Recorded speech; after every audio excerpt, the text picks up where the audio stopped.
On the dawn of June 6, 1944, the beaches of Normandy lay under a heavy gray sky. The sea churned restlessly as thousands of Allied soldiers prepared to storm the fortified coast of Nazi-occupied France. Among them was a young Scottish soldier, Private Bill Millin, carrying something unusual, a set of bagpipes. The sound of the pipes was not just music. It was a call to courage, a thread connecting centuries of tradition to the chaos of the present battle. Bill Millin stood on the deck of HMS Emerald, his fingers tightening around the pipe's chanter. The air was thick with tension, machine guns waiting, shells exploding, men trembling. Yet, amidst this, Millin's mind was calm. He knew his role was not only to play music, but to lift spirits and remind the soldiers what they were fighting for. As the landing craft approached Sword Beach, the roar of artillery grew louder. The pounding waves collided with the landing ramps,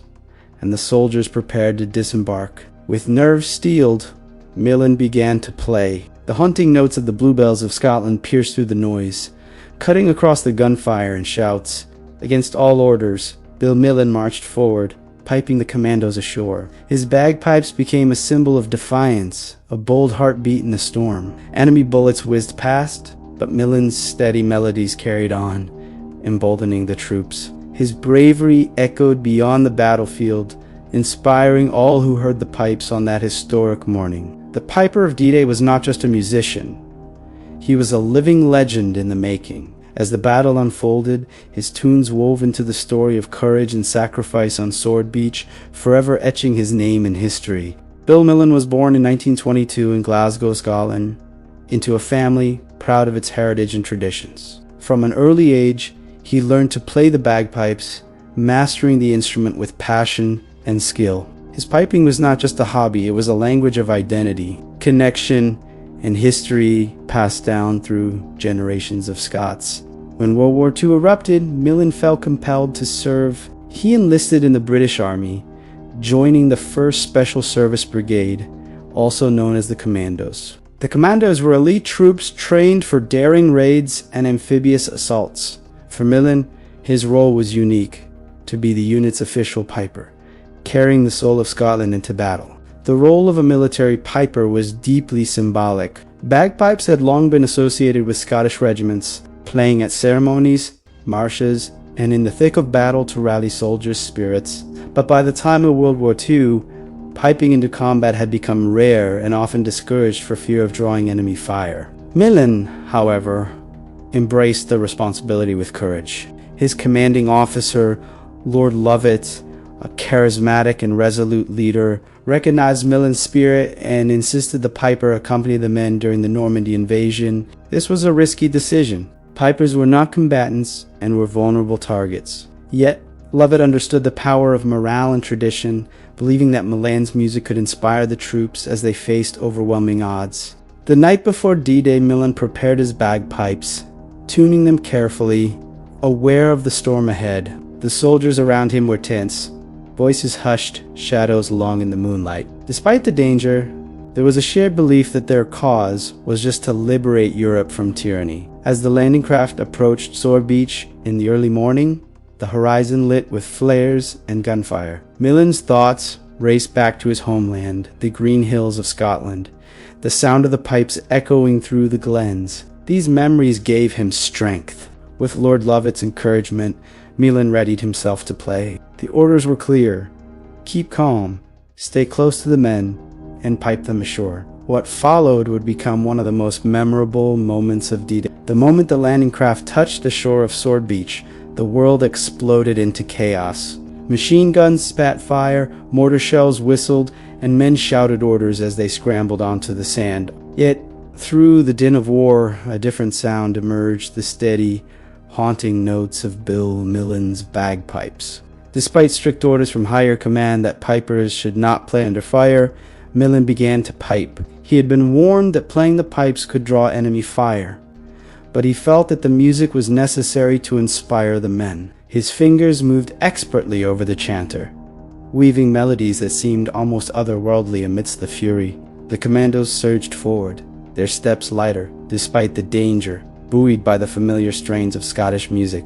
For them, Millin's piping was a lifeline, a reminder of home, courage, and unity. It was a moment where history and tradition met the brutal reality of battle. Bullets zipped past Millin's head, and explosions scattered sand into the air, but the piper pressed on. His bravery was unquestioned, his focus absolute. The troops saw not just a man playing music, but a symbol of defiance and hope.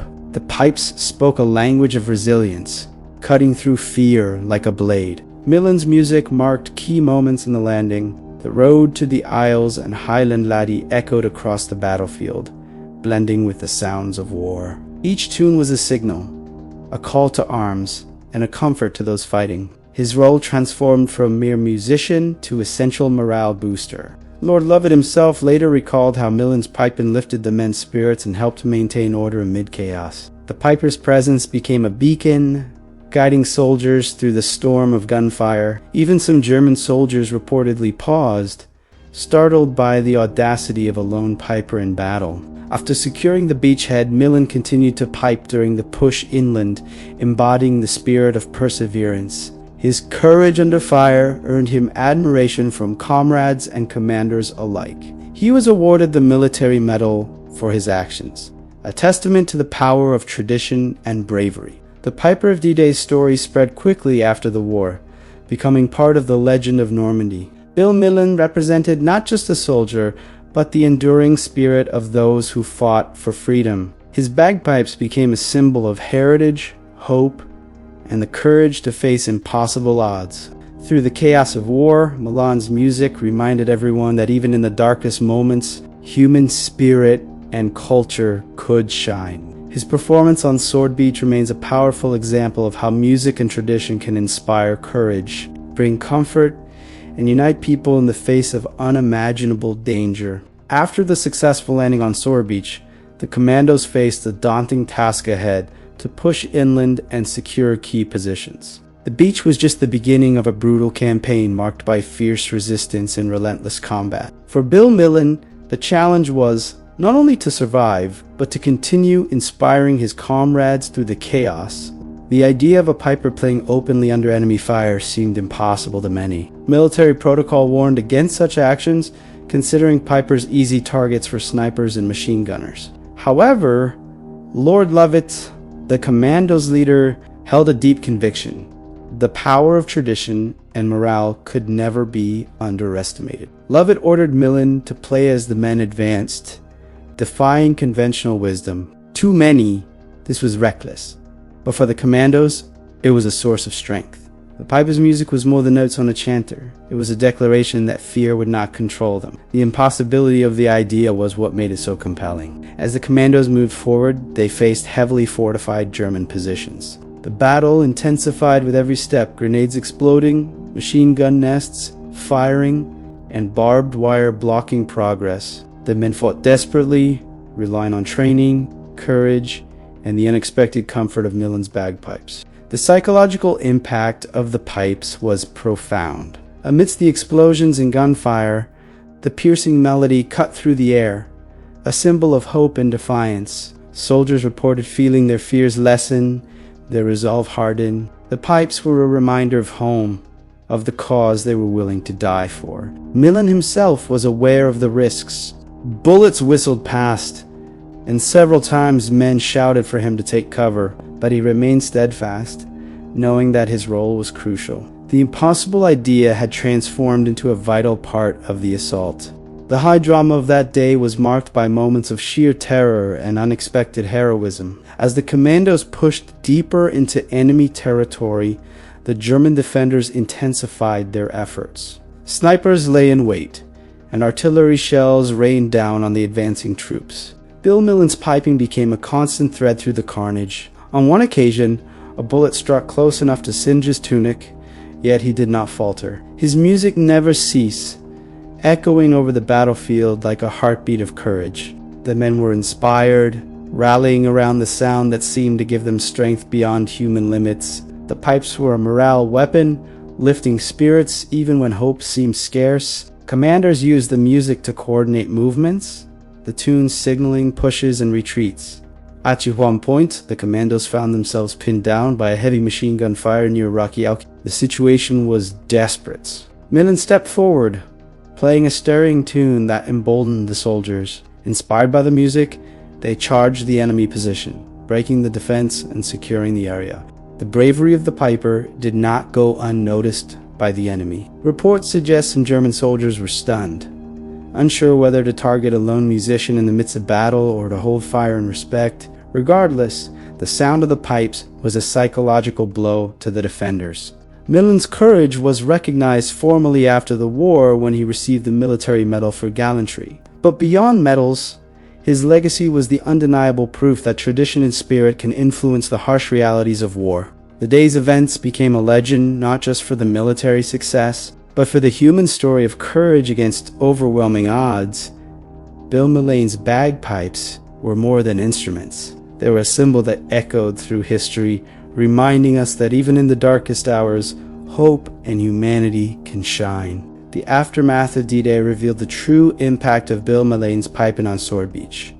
The successful landing was a turning point in World War II, and the Commandos' morale played a crucial role. Millin's bagpipes became a symbol of resilience that transcended the battle itself. While strategic victories were measured in territory gained and enemy forces defeated, the psychological victories mattered just as much. Millin's defiance of danger with his music inspired troops not only on that day but throughout the campaign. The image of a lone piper playing under fire remains one of the most iconic moments of the Allied invasion.